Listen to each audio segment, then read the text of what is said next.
Let's welcome finalist number 3, Nika Dorotea Tupas.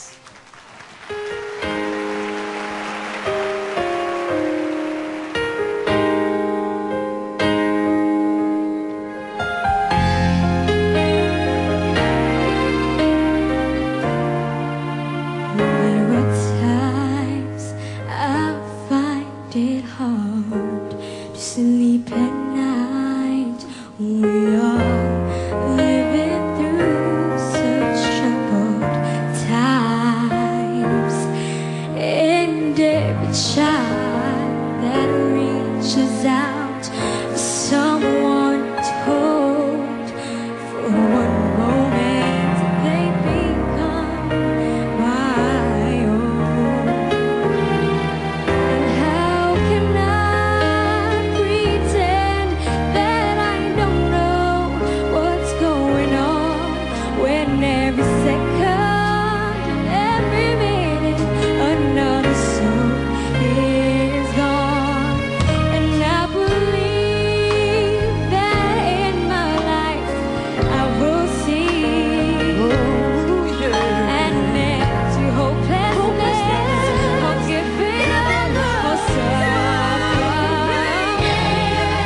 If we all stand together this one time, then no one will get left behind.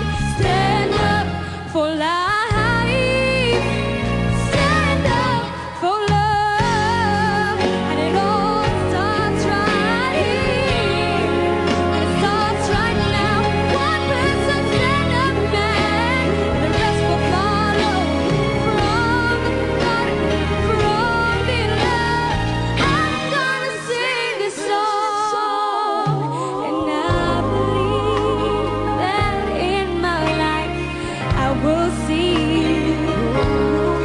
an end to hopelessness, or giving up, or suffering. If we all stand together this one time, then no one will get left behind. Stand up for life, stand up and say, yeah, stand up for love, for love.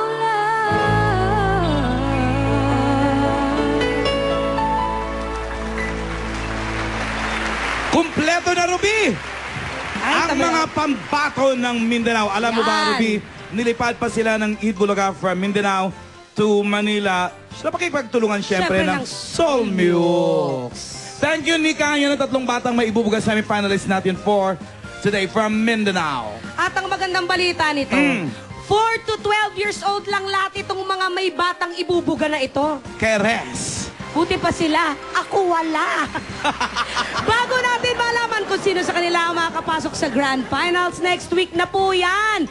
Eto muna ang ating criteria for judging. Voice quality, 30%, singing technique, 30%, song interpretation, 15%, diction. 15%, Mawawala ba mga impacto? hindi pwede at yan Audience ay impact.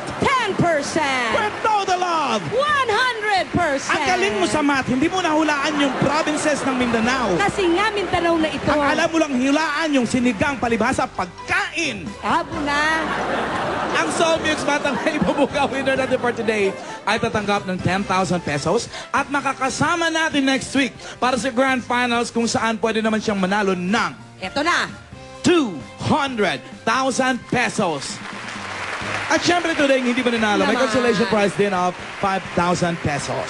At ito nga ang good news. Pati mga bata, mga Dabber Cats natin, pwedeng manalo. Promise? Promise. Paano? Dahil 13 sa kanila ang mananalo ng tig 10,000 pesos. At meron pang mananalo ng 200,000 pesos. Ano ang gagawin? Ganito lang po ang kailangan nyong gawin. Pumili ng inyong bet o yung inyong pambato kung Luzon, Visayas o Mindanao ba ang mananalo sa ating Grand Finals.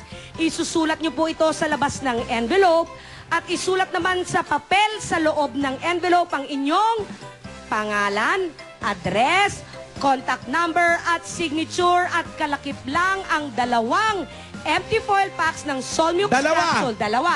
Foil packs yun. Or isang karton ng any Solmux syrup at ipadala sa mga piling-piling drugstore sa buong Pilipinas o kaya naman ay ipadala sa tape office. Number 79 Saviorville Avenue, Saviorville Subdivision, Loyola Heights, Quezon City! O, dito naman sa Broadway Studios. Ngayon pa lang magpadala na kayo ng inyong mga entries para sa chance nyong manalo! Eto na, tawagin na natin si Jaya. Tayo na lang kaya lumapit kay Jaya. Halika, dito kayo Ang para laki na masaya. kasi ng tiyan yan eh. Ay, wag Sa kang wakas, ganyan. Halika, halika. Mas Hindi malaki. ako pilay, buntis lang. I know. Ano ka? Pero baka kasi madulas ka bigla kang manganak. Eh, 7 buwan na And yan. then, Correct. Pinag-usapan nga namin ni David ko kanina. Sabi niya, Wow. huwag ka na maglakad, mami, sabi. What? Sinungaling ayaw ni Gary. Hi, Gary. Hi, Sab. Ako, eto na. Kayong tatlo, magagaling kayong lahat. Napaiyak kami sa mga boses ninyo. Ngunit datapot, subalit isa lang ang dapat manalo at ang... Yun na. Yan na, tumuloy-tuloy na. With an average score of 85%, our Solmux, ang batang may bubuga barangay singing idol from Mindanao, is contestant number... Nagtitinga lang. Dali. Nagtinga ka lang. Number 3! Si Ang pangalan. Mika! Yun. Teka. Si Mika Dorothea Tupas. Congratulations! Next week, abangan nyo ang tatlong grand finalist, si Rowan Isaac Zamudio, ang ating Luzon representative, So, na. si Regine Roa, ang ating representative mula naman sa Visayas, at syempre, si Mika Tupas, ang ating Mindanao representative. Sila ang maglalaban-laban at magpapagalingan ng kantahan next week! Ay. Grand Finals na yan. Hatid sa inyo ng Solmux, ang gamot na may ibubuga. Once again, here's our batang may ibubuga from Mindanao. Thank you, Jaya. Thank you, Alan. Mika Dorothea Tupas!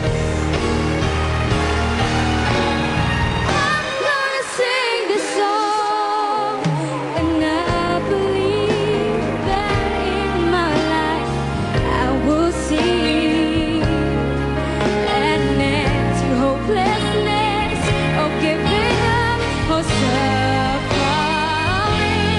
If we all stand together this one.